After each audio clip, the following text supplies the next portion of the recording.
We take for granted today that the wristwatch, a milestone of such events as the first visit to the bottom of the ocean, the top of the tallest mountain, an alien world, is such a popular and endearing device. But it hasn't always been. In fact, at one point, a wristwatch, or wristlet as it was known, was derided as a fashion faux pas, a silly trinket no man would be seen dead wearing. Change, however, comes at the most unexpected of times.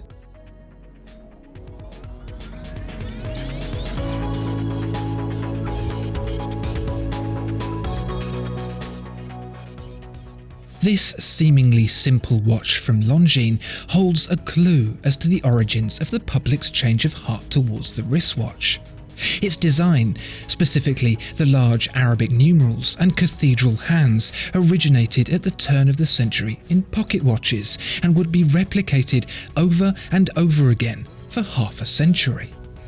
A pocket watch was, and had been for a very long time, an ornate thing, an occasion to appreciate when telling the time. It wasn't something for every man. A pocket watch was a sign of wealth and status, a thing of beauty and indulgence. Its size and complexity was something to behold and be in awe of, but therein lay a problem. They weren't the most practical of devices. Imagine the typical process of checking a pocket watch. It would be hanging by a chain connected most likely to a waistcoat buttonhole and seated inside the waistcoat pocket. It would have to be retrieved from said pocket and, if it had a hunter case, opened and read. That and the skinny Breguet-style hands and numerals, printed in fine black ink on a white, often enamel dial, were no easy read, especially in low-light situations. The pocket watch was a fair-weather fancy like a drop-top car or a pair of suede shoes, but the telling of the time would need to be more universal than that. And so the dial design you see here was devised. Thick numbers allowed not just for easy reading, but for a generous application of radium-laden luminescent paint as well. Unlike the photoluminescent paints of today, which charge with light and emit an initially bright, slowly dimming glow of their own, the radioactive paints of the early 20th century produced a steady, dim glow that needed a generous application to make the most of.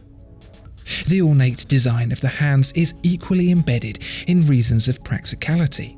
Think of the famous Rolex Mercedes hands, a large circle split into three to give the paint within more structural rigidity. It's the same here, the hour hand differentiated from the minute with a rounded tip segregated to support the film of paint needed to read the time in the dead of night. But it wasn't fashion that dictated this variation in design, no, it was an entirely different kind of customer, the military. For none more so was timing important than the armed forces, and with the coordination of battles becoming larger and more complex, utmost punctuality was quite simply a matter of life and death. But it's what happened next that changed the fate of the wristwatch forever. There are two strands to the story of the military watch: use in the armed forces and use by civilians. To understand the evolution of the former, it's to the BOA War we look first. This marked a moment in history when the impracticalities of the pocket watch were forfeited for the convenience of a wristwatch. By using a smaller pocket watch case with a dial to this new military spec, wire lugs could be soldered on and the watch worn around the wrist. It may not have been fashionable, but it was eminently practical. For use in the field, it was an invaluable tool that allowed officers to coordinate their approach, and its popularity in battle saw its use in the trenches of World War I absolute. It was here the design became known as the trench watch, and it became a staple of military officers on both sides of no man's land.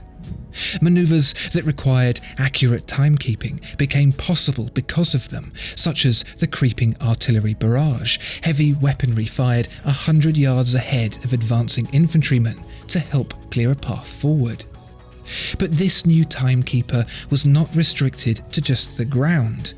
The legible dial seated in a big case, worn on a strap, found a new home in the clouds as early pilots, military and civilian both, took to the sky in search of a fresh challenge. It was this original military design that inspired the pilot's watch as we know it, refined and simplified through the world wars. Here's where things get interesting. The use of military-style watches by pioneering aviators like Louis Blériot as he crossed the English Channel for the first time in a plane did something unexpected.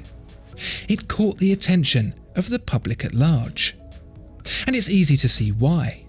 When IWC made its first pilot's watch, built around the military design that had become so familiar, it was big, chunky, rugged and handsome, in a functional way, a far cry from the delicate wristlets that hung in jewelers' windows.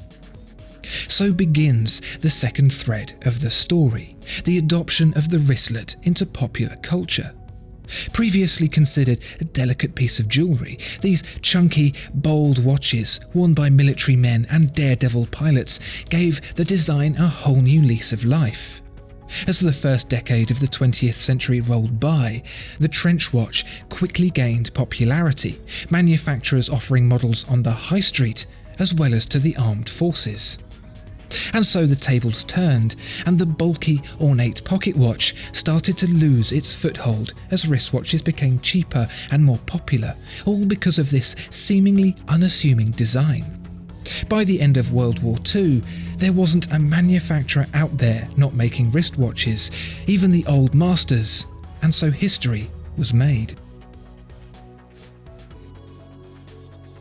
As manufacturers began to focus on what was now being called the wristwatch, designs no longer needed to be based on modified pocket watches adapted to fit straps, and soon the sight of integrated lugs and smaller crowns became more commonplace. And the use of the wristwatch continued to expand, the now familiar military dial design finding its way into dedicated cockpit instruments as aircraft became more and more capable, a far cry from the old practice of simply fastening a pocket watch to the dash of the aircraft, as was seen early in World War I. Watchmakers also began to explore the uses and complexities of a watch's functionality as a navigational aid.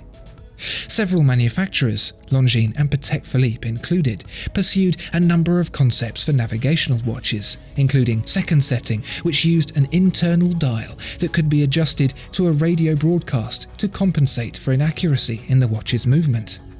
When a matter of minutes can send a pilot miles off course, second setting was a lifesaver. Then there were the hour-angle watches, which, alongside a sextant and an almanac detailing the deviation between our 24-hour clock and the actual position of the Earth in relation to the Sun, could be used to determine the exact location on the Earth's surface.